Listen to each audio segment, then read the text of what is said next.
नमस्कार मित्रों, प्रेरणा computer classes के YouTube चैनल पर आप सभी का मैं आशीष कुमार स्वागत करता हूं। मित्रों, आज मैं पूर्णांक संख्या पर चर्चा करूंगा। पूर्णांक संख्या क्या होते हैं और इसे अलग अलग तरीके से कितने रूपों में खंडित किया जा सकता है। मैं आज इस वीडियो में इसी से संबंधित आपके बीच चर्चा करने वाला हूं। तो आइए देखते हैं कि इस संख्या की पहचान हम आपको कैसे करा रहे हैं।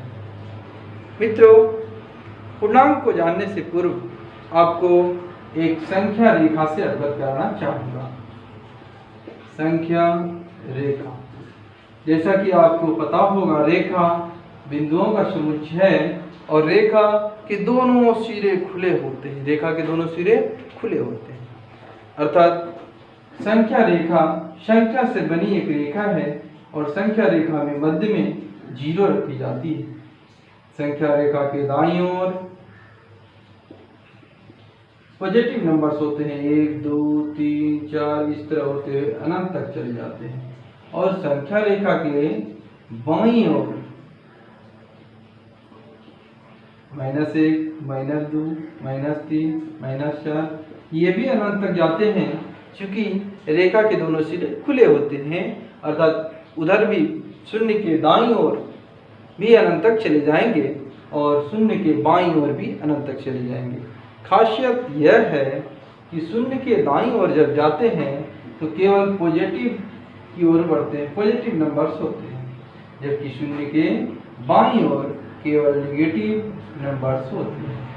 अर्थात यह जो निगेटिव नंबर्स का ही समूह है, यही समूह ऋणात्मक कहलाता है, ऋणात्मक पूर्णांक कहलाता है।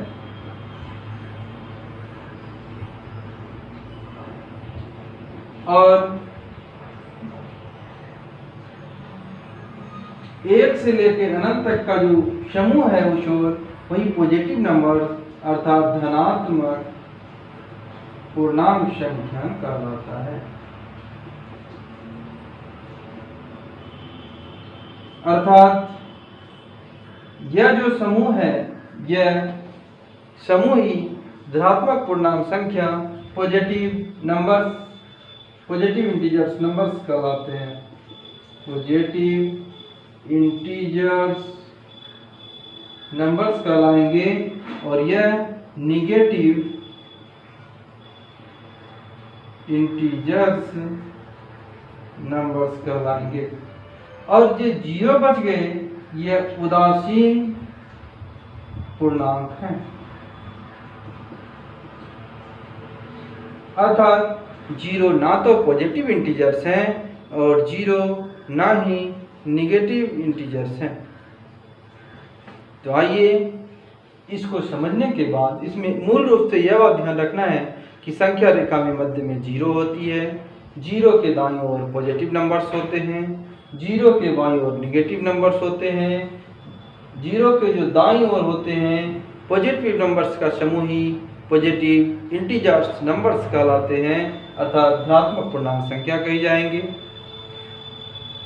0 के बाईं ओर का जो समूह है, निगेटिव नंबर्स का जो समूह है, वही निगेटिव इंटीजर्स नंबर्स अर्थात ऋणात्मक पूर्णांक संख्या कहलाते हैं। 0 ना तो ऋणात्मक संख्या है ना तो धनात्मक संख्या, अर्थात 0 उदासीन पूर्णांक है। तो ये संख्या के प्रकार, संख्या को हम 3 प्रकार से बांट सकते हैं, पूर्णांक को 3 प्रकार से बांट सकते हैं, सॉरी संख्या को नहीं, पूर्णांक को 3 रूपों में विभाजन कर सकते हैं। पहला विभाजन होगा पॉजिटिव इंटीजर्स नंबर्स का समूह, दूसरा निगेटिव इंटीजर्स नंबर्स का समूह और तीसरा न्यूट्रल उदासीन इंटीजर्स नंबर्स। तो आइए अब इस पर बारी बारी से प्रकाश डालें।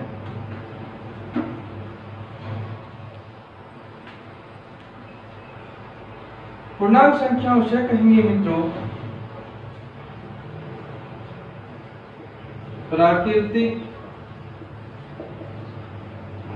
संख्या के समूह में शून्य और ऋणात्मक संख्या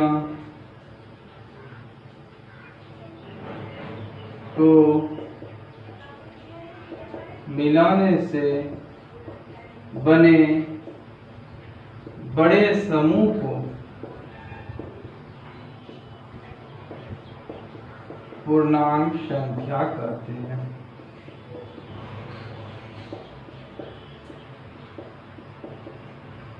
जैसे 0, 1, 2, 3, 4, 5, इधर -1, -2, -3, -4, इस तरह का जो भी समूह निर्माण कर रहे हैं वो एक इंटीजर्स को दर्शा रहे हैं। तो नोट में 1 है सबसे छोटी ऋणात्मक पूर्णांक, सबसे छोटी ऋणात्मक पूर्णांक की कल्पना नहीं की जा सकती, की कल्पना नहीं की जा सकती, क्योंकि संख्या रेखा के बढ़ने के क्रम में जो निगेटिव की ओर से बढ़ते जाएंगे, संख्या भले ही बड़ी होती जाती है लेकिन उसका मान छोटे होते जाते हैं और यह अनंत तक जाने के कारण सबसे छोटे ऋणात्मक पूर्णांक की तुलना कल्पना नहीं कर सकते। जबकि नोट नंबर 2 सबसे बड़ी ऋणात्मक पूर्णांक,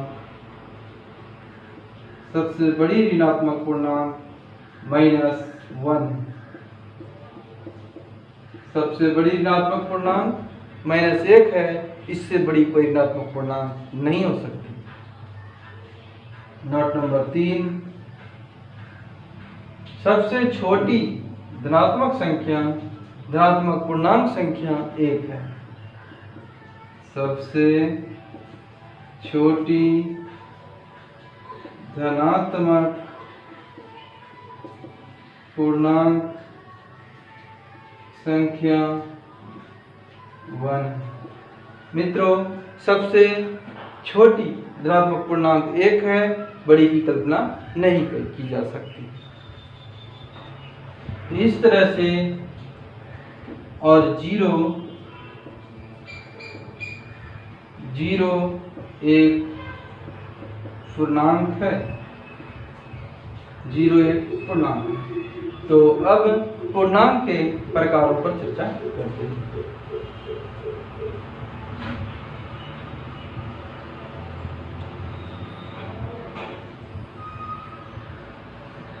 पूर्णांक के 3 प्रकारों में हम बांट सकते हैं। पहला ऋणात्मक पूर्णांक,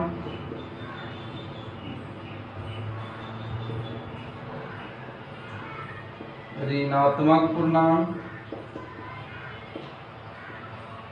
दूसरा धनात्मक पूर्णांक,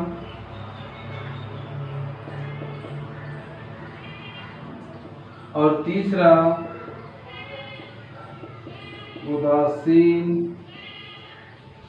पूर्णांक।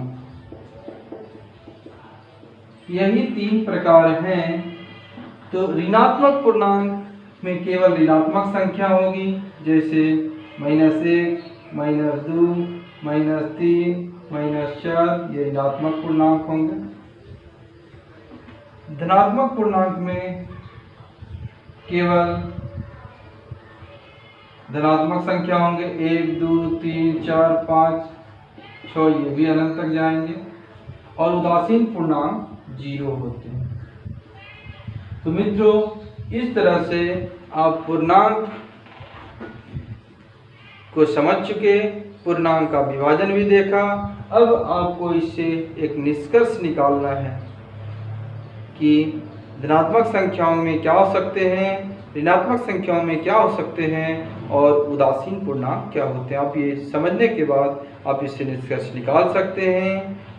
और अगर यह वीडियो आपको पूरी तरह से समझ आ चुका, अर्थात पूर्णांक के बारे में आप परिचित हो गए, तो मुझे यह बताएं इस वीडियो को देखने के बाद कि सबसे छोटी धनात्मक पूर्णांक और सबसे बड़ी ऋणात्मक पूर्णांक का योगफल कौन सा पूर्णांक होगा।